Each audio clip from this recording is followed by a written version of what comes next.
Tahun 1975 ada insinyur muda di Kodak namanya Steve Sasson. Dia bikin sesuatu yang, wah, revolusioner banget. Prototipe kamera digital pertama. Iya, saya pernah baca itu. Alatnya gede banget ya, kayak pemanggang roti katanya. Betul, dan butuh 20 detik buat ambil satu foto hitam putih. Ironisnya kan, Kodak waktu itu lagi jaya-jayanya. 80% pasar film kimia dikuasai, margin profitnya 70%. Gila. Jadi mereka sebenarnya udah pegang benih disruption-nya sendiri ya? Iya, tapi ya gitu, kita tahu ceritanya gimana. Kodak gagal total di era digital. Gimana coba, raksasa bisa tumbang sama teknologi ciptaannya sendiri. Dan kecepatannya itu loh kalau kita lihat polanya ya. Nah, itu dia. Kodak butuh hampir 40 tahun buat benar-benar kena dampaknya. Lama banget. Bandingin sama industri koran, sekitar 12 tahun lah setelah internet mulai booming gitu. Terus Nokia, BlackBerry, itu lebih parah lagi. Cuma 5 tahun setelah iPhone sama Android muncul, langsung ambruk. Gelombang disrupsi ini makin cepat, makin kencang. Betul, makin pendek waktunya. Selamat datang kembali, Anda sedang menyimak pembahasan mendalam kita.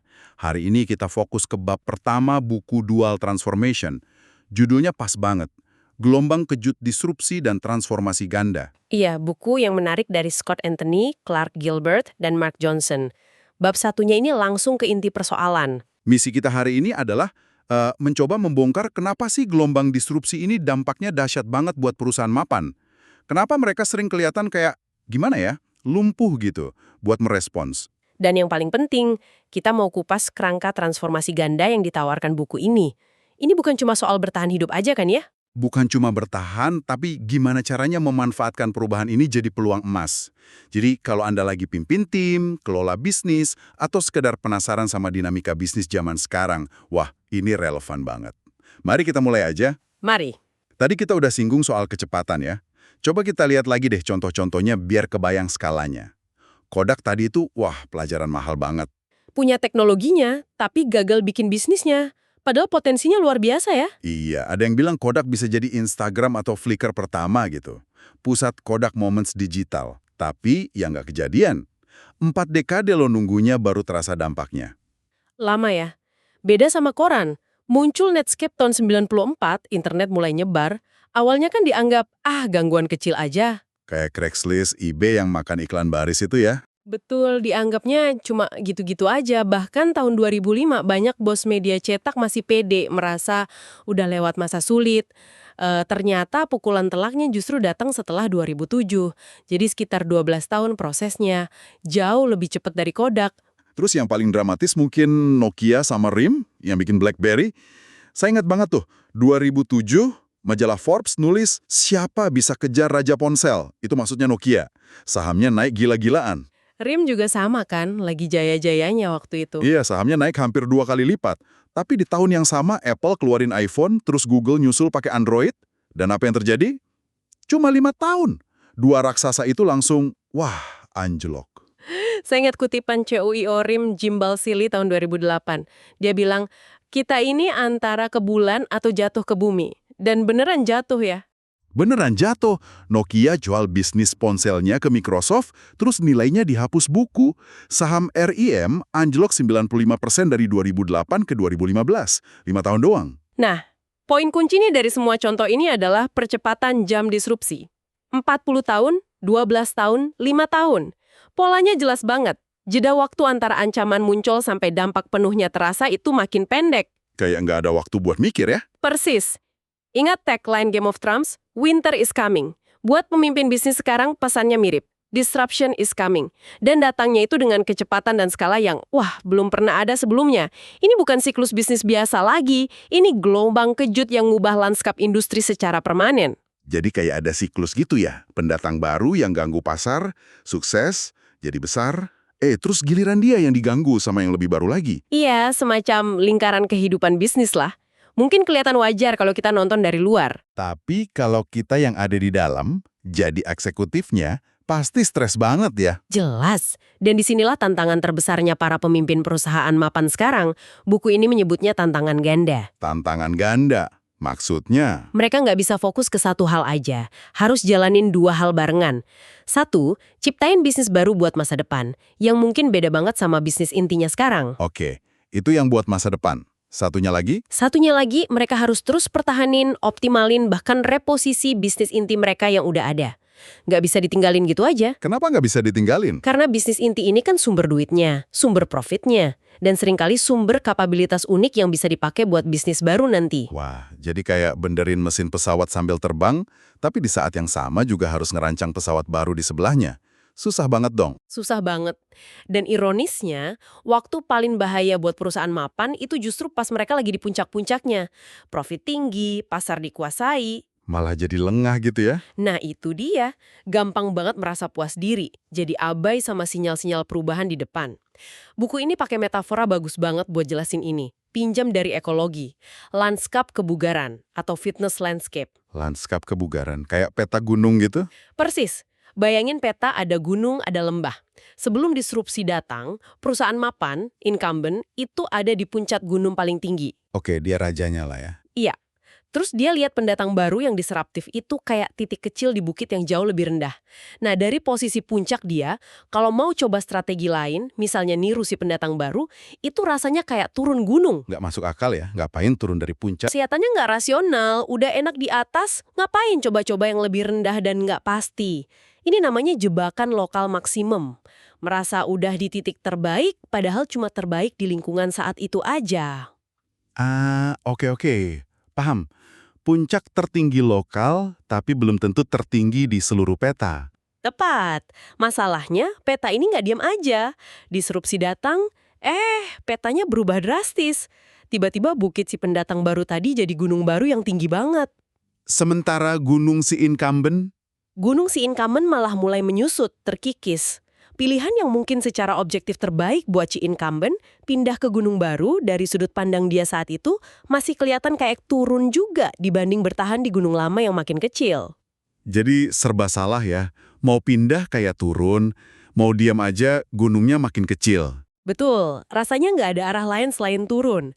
Ini yang bikin lumpuh secara strategis. Buat mutusin berubah aja udah susah banget secara psikologis dan politik di dalam perusahaan. Apalagi benar-benar ngelakuin perubahan fundamentalnya. Ini jadi inget konsepnya Schumpeter, penghancuran kreatif atau creative destruction. Dia bilang inovasi itu kayak badai yang pasti ngeruntuhin struktur lama buat bikin yang baru. Kedengerannya kok pasrah banget ya, kayak nunggu dihancurin aja. Bisa kedengeran gitu sih, tapi buku Dual Transformation ini ngasih perspektif beda, lebih proaktif. Pertanyaannya jadi, gimana kalau perusahaan nggak cuma pasrah atau bangun benteng lebih tinggi buat ngelindungin bisnis lama yang rapuh? Terus gimana? Gimana kalau mereka malah bisa manfaatin energi badai disrupsi itu? Kayak pasang turbin angin buat nangkep energi badai, terus dijadiin tenaga buat masa depan. Nah, ini inti gagasan transformasi ganda. Wah, menarik. Bukan cuma bertahan, tapi malah pakai energi perubahannya. Caranya gimana tuh? Penting nih dicatat, transformasi ganda ini bukan sekedar program efisiensi biasa, restrukturisasi atau potong biaya gitu ya. Itu seringnya cuma buat manjangin nafas model bisnis lama aja. Oke, jadi beda ya? Beda. Transformasi ganda itu upaya ganda yang disengaja, terstruktur, jalan barengan. Pertama, transformasi A. Itu memposisikan ulang bisnis inti hari ini biar lebih tahan banting, lebih relevan, dan tetap bisa hasilin sumber daya. Oke, A itu buat yang sekarang. Terus yang kedua? Kedua, transformasi B. Itu menciptakan mesin pertumbuhan yang benar-benar baru buat masa depan. Seringkali model bisnisnya beda dan dipisah dari bisnis inti. Oke, jadi ada A buat inti, B buat yang baru. Jalan barengan. Ada contohnya nggak biar lebih kebayang? Contoh utamanya di bab ini Deseret Media Companies, DMC, perusahaan media di Utah, punyanya gereja Mormon. Kayak perusahaan koran lain, mereka kena hantaman disrupsi internet, iklan baris anjlok, sirkulasi turun, rugi besar lah antara 2008-2010. Terus gimana mereka? Nah, Clark Gilbert, salah satu penulis buku ini, masuk tahun 2009. Dia luncurin unit digital baru yang terpisah, namanya Deseret Digital Media, DDM. Setahun kemudian, dia ditunjuk jadi bos buat dua-duanya. Bisnis media tradisional, koran, TV, radio ini transformasi A-nya, sama unit digital baru, DDM, ini transformasi B-nya. Hasilnya gimana? Sukses? Lumayan banget, apalagi kalau lihat kondisi industri media waktu itu kan lagi ancur-ancuran. Tahun 2015, bisnis tradisional mereka, inti yang di reposisi A, masih jalan, masih nyumbang. Nah, bisnis digital baru, B, itu tumbuh cepet banget, nyumbang lebih dari 50% laba bersih gabungan. Wah, keren juga ya. Dan laba bersih total di MC di 2015 itu naik sekitar 25% dibanding 2010. Pelajaran penting dari Gilbert ini, perlu ngelola dua transformasi ini barengan, tapi caranya beda. Disesuaikan sama kebutuhan masing-masing. Kalau lihat grafiknya di buku, gambar 1-3, kelihatan banget polanya. Pendapatan lama turun, pendapatan inti baru, A, naik dikit, pendapatan baru B, meroket. Nah, ini nyambung ke rumus yang ada di buku itu ya. A plus B plus C sama dengan delta, perubahan. Betul. Formula ini simplifikasi kerangkanya. A plus B plus C sama dengan delta, perubahan. Kita udah bahas A transformasi A, reposisi bisnis hari ini. Udah bahas B transformasi B, ciptain mesin pertumbuhan baru buat masa depan. Nah, ada satu lagi yang penting banget, C, penghubung kapabilitas atau capabilities link. Penghubung kapabilitas, apaan tuh? Ini bagian yang sering paling susah, paling strategis. C ini soal gimana perusahaan mapan bisa curang sedikit ngelawan pendatang baru yang lincah. Curang di mana maksudnya? Caranya, manfaatin aset atau kapabilitas unik dari bisnis inti A secara selektif. Hal-hal yang susah ditiru startup, misalnya merek kuat, hubungan pelanggan yang udah lama, data unik, akses pasar, keahlian teknis tertentu. Aset ini dipakai buat ngasih keunggulan ke bisnis baru B. Oke, jadi pakai senjata lama buat bantu yang baru. Tapi, nah ini pentingnya, harus hati-hati. Jangan sampai bisnis baru B jadi ikutan lambat, birokratis, atau malah keseret logika dan ukuran sukses bisnis inti A. Jadi transfer keunggulan tanpa transfer beban. Wah, ini kayak jalan di atas tali ya. Gimana caranya imbanginnya biar unit baru nggak malah terhambat? Eksekusinya emang rumit banget, penuh tantangan. Nggak ada resep pastinya, tergantung banget situasinya. Tapi kalau gagal ngelola J ini, sering banget transformasinya jadi gagal. Ada contoh menarik nih, bedanya Barnes & Noble, BNN, sama Borders, dua toko buku raksasa lawan Amazon. Oh iya, gimana tuh? BNN coba dua-duanya. Transformasi A, tokonya dibikin jadi tempat nongkrong, ada Starbucks-nya.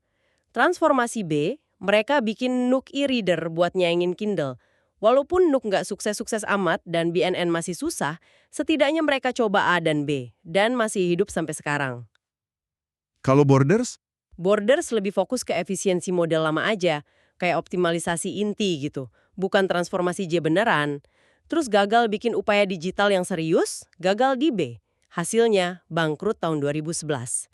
Ini nunjukin kalau mencoba transformasi ganda, nyoba A dan B, itu aja udah ada nilainya, meskipun hasilnya nggak sempurna. Coba kita lihat contoh lain. Xerox. Ini kan perusahaan legendaris ya, inovasinya dari Xerox PARC itu gila banget. GUI, mouse, Ethernet. Tapi sayangnya malah Apple, Microsoft yang sukses jualin. Betul. Nah, awal 2000-an, Xerox sendiri krisis parah. Pesaing murah dari Asia, ancaman internet bikin orang kurang ngeprint, utang numpuk, saham anjlok 90% lebih dalam setahun. Wah, genting banget situasinya. Terus mereka gimana? Masuk transformasi ganda juga. Kelihatannya gitu. Bab 1 ini nggak detail soal transformasi A mereka, tapi kayaknya ada upaya kuat buat reposisi bisnis inti printer kopier biar tetap hidup dan untung. Mungkin fokus ke pasar yang lebih atas atau solusi terintegrasi. Tapi yang lebih jelas itu transformasi B mereka. Gimana transformasi B-nya Xerox? Kan ancamannya komoditisasi hardware gara-gara globalisasi dan internet. Nah, Xerox mikir, gimana caranya pakai kekuatan yang sama, globalisasi, internet, komputasi, buat bikin bisnis baru? Jawabannya, mereka bangun Xerox Global Services, XGS. Oh, jadi pindah ke layanan ya? Iya, dari jual kotak, printer kopier, jadi jual layanan. Awalnya manajemen dokumen, terus berkembang pesat ke bisnis proses outsourcing, BPO, yang lebih luas. Ini mesin pertumbuhan baru mereka, transformasi B. Terus C-nya gimana? Penghubung kapabilitasnya. XGS pakai aset Xerox nggak? Nah, ini menariknya, Xerox. Kelihatannya mereka lumayan berhasil ngelola C ini, setidaknya untuk beberapa lama. XGS pinter manfaatin beberapa kapabilitas unik Xerox. Misalnya merek Xerox yang udah terkenal banget di dunia, sama hubungan pelanggan korporat yang kuat dari bisnis inti. Itu jadi modal awal ya buat XGS? Betul. Ngasih kredibilitas dan akses pasar yang nggak dipunya startup BPO baru. Tapi kuncinya, mereka kayaknya berhasil misahin XGS dari struktur dan proses bisnis inti hardware yang lebih lambat. Nggak maksa cara jual kopier buat jual layanan BPO. Ini contoh bagus membalikan dilema inovator pakai kekuatan inti secara selektif tanpa terbelenggu. Hasilnya gimana buat Xerox waktu itu? Lumayan signifikan untuk periode tertentu. Tahun 2012, pendapatan Xerox balik lagi ke 21 miliar dolar, mirip puncaknya sebelum krisis. Tapi isinya udah beda. Mayoritas dari layanan XGS bukan hardware lagi. Mereka bahkan jadi salah satu administrator dana pensiun terbesar kedua di dunia lewat BPO. Sahamnya juga naik lagi, sekitar 4 kali lipat dari titik terendah 2000 sampai 2015. Jadi, transformasi gandanya berhasil menyelamatkan dan mengubah arah perusahaan. Tapi kok kayaknya ada lanjutannya lagi ya cerita Xerox ini? Nah, benar banget. Ini poin penting. Disrupsi itu nggak pernah berhenti. Antara 2012, 2015, pendapatan Xerox turun lagi, sahamnya juga turun. Tekanan pasar jalan terus. Akhirnya, 2016, Xerox mutusin buat pecah perusahaan jadi dua. Dipecah jadi apa? Satu namanya Conduent, fokus ke BPO, warisan XGS, atau B, satunya tetap Xerox, balik fokus ke bisnis inti, teknologi dokumen, printer kopier, atau A yang udah direposisi. Ini negasin kalau transformasi yang berhasil pun bukan akhir cerita. Landscape terus berubah, perusahaan harus terus adaptasi. Transformasi mungkin harus diulang lagi. Pelajaran penting tuh. Coba kita lihat contoh ketiga, Janssen Pharmaceuticals. Ini divisi farmasi Johnson & Johnson. Tantangannya apa dan gimana mereka pakai kerangka ini? Ini yang makin mahal dan beresiko. Nah, taruhan strategis Janssen itu fokus ke inovasi medis transformasional. Cari terobosan besar. Terus, transformasi A dan BE gimana? Transformasi A Janssen itu mengubah cara mereka R&D untuk masalah lama, nemuin obat buat ngobatin penyakit. Mereka nggak ninggalin bisnis inti obat, tapi caranya baru, lebih fokus, lebih kolaboratif. Mereka pakai strategi benteng area penyakit, disease area strongholds, jadi ahli banget di beberapa area penyakit prioritas aja, nggak nyebar kemana-mana. Selain fokus, apalagi yang baru? Perubahan penting lainnya dari R&D yang tertutup banget jadi lebih terbuka. Janssen mau jadi partner pilihan buat inovator luar, ilmuwan kampus, startup biotech, lembaga riset. Mereka bangun pusat inovasi dan inkubator kayak J-Labs. Jadi intinya nyelesain masalah lama, ngobatin penyakit, dengan cara baru, lebih fokus, kolaboratif, eksternal. Oke, itu A-nya. Kalau transformasi B-nya, apa mesin baru yang mereka bikin? Transformasi B Janssen ini lebih radikal, lebih ke masa depan. Namanya Disease Interception Accelerator atau DIA. Tujuannya bukan cuma ngobatin penyakit yang udah muncul, tapi mencegah penyakit. Mencegat. Maksudnya gimana? Jadi, identifikasi orang yang resiko tinggi kena penyakit tertentu, misalnya diabetes tipe 1, beberapa kanker, terus intervensi sebelum penyakitnya benar-benar muncul. Ini ambisius banget kan? Butuh pemahaman baru soal biologi penyakit, biomarker prediktif, plus model bisnis, dan mitra baru, mungkin sama perusahaan teknologi, diagnostik, bahkan nutrisi. Jadi ini nyelesain masalah baru, mencegah penyakit, dengan cara baru, intervensi dini. Buku ini juga pakai matriks 2x2, gambar 1:5, buat memetakan pilihan ini. Sumbu X itu bagaimana kita melakukannya, cara lama versus baru. Sumbu Y, apa yang kita lakukan, masalah lama versus baru. Kiri bawah itu optimalisasi inti, cara lama, masalah lama. Ini bukan transformasi. Geser ke kanan itu transformasi A, cara baru, masalah lama. Kayak R&D baru Janssen. Geser diagonal ke kanan atas itu transformasi B, cara baru, masalah baru. Kayak dia Janssen. Ada juga geser lurus ke atas, adjacency, cara lama, masalah baru contohnya. P&G masuk kategori produk baru. Atau farmasi akuisisi besar. Janssen milih ngejar A dan B barengan. Satu hal menarik lagi dari buku ini, disrupsi itu kan sakit ya buat pemain lama. Tapi hampir selalu bikin pasar secara keseluruhan jadi lebih besar. Contohnya foto. Setelah Kodak selesai, jumlah foto yang diambil orang malah meledak gara-gara digital dan ponsel. Betul. Industri koran juga gitu. Koran tradisional turun, tapi jumlah konten berita, opini, video yang diproduksi dan dikonsumsi malah naik gila-gilaan lewat online. Nokia juga kan, setelah dia runtuh, pengguna smartphone dan aplikasi malah meroket di seluruh dunia. Jadi, selalu ada peluang besar di balik ancaman ya. Persis. Disrupsi itu buka jendela peluang raksasa. Pasar baru yang gede banget, kesempatan buat pemain kecil jadi pemimpin, momen buat bikin warisan bisnis baru. Nah, inilah kenapa kerangka A plus B plus C ini jadi penting banget buat Anda, para pendengar. Ini bukan cuma teori, ini kayak peta jalan potensial, cara berpikir strategis buat bantu Anda dan organisasi Anda nggak cuma sekedar bertahan dari perubahan, tapi proaktif cari dan raih peluang besar yang kebuka lebar itu. Mengubah ancaman jadi batu loncatan. Iya, melihatnya sebagai kesempatan. Oke, kita coba rangkum ya pembahasan kita soal bab 1 dual transformation ini. Kita udah lihat gimana gelombang disrupsi datang makin cepat, makin besar skalanya, bikin tekanan luar biasa ke perusahaan mapan. Kita juga paham tantangan psikologis dan organisasionalnya lewat metafora lanskap kebugaran. Kenapa kok susah banget mutusin buat berubah padahal ancaman udah di depan mata? Dan yang paling penting, kita udah kupas kerangka transformasi ganda.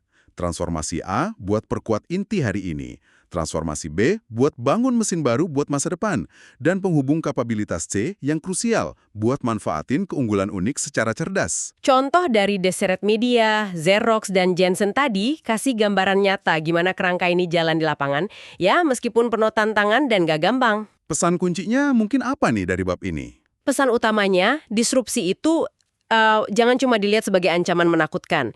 Itu justru peluang terbesar yang mungkin dihadapi organisasi. Memahami dan mulai mikirin kerangka transformasi ganda, mikirin A, B, dan C secara sadar, itu langkah awal penting buat navigasi perubahan. Ini relevan buat siapa aja di organisasi, CEO, manajer, tim inovasi, siapapun yang peduli sama masa depan organisasinya. Tujuannya bukan cuma survive, tapi aktif membentuk masa depan. Schumpeter bilang pengancuran kreatif. Kerangka ini kayak nawarin jalan konstruksi kreatif dari dalam. Tapi, contoh Xerox tadi yang akhirnya pecah lagi, nunjukin kalau perjalanan ini nggak pernah selesai ya. Perubahan itu konstan. Jadi mungkin pertanyaan penutup buat direnungkan bukan cuma apakah organisasi Anda perlu transformasi, tapi lebih dalam lagi. Gimana caranya Anda bisa bangun kapasitas organisasi buat transformasi yang terus-menerus? Kemampuan dinamis, kelincahan belajar, berani coba-coba, yang benar-benar dibutuhin. Bukan cuma buat hadapi perubahan berikutnya, tapi juga buat perubahan setelahnya, yang mungkin kita belum tahu bentuknya kayak apa. Terima kasih sudah menyimak pembahasan mendalam kita kali ini. Semoga ada wawasan baru yang bisa diambil. Sampai jumpa di eksplorasi berikutnya.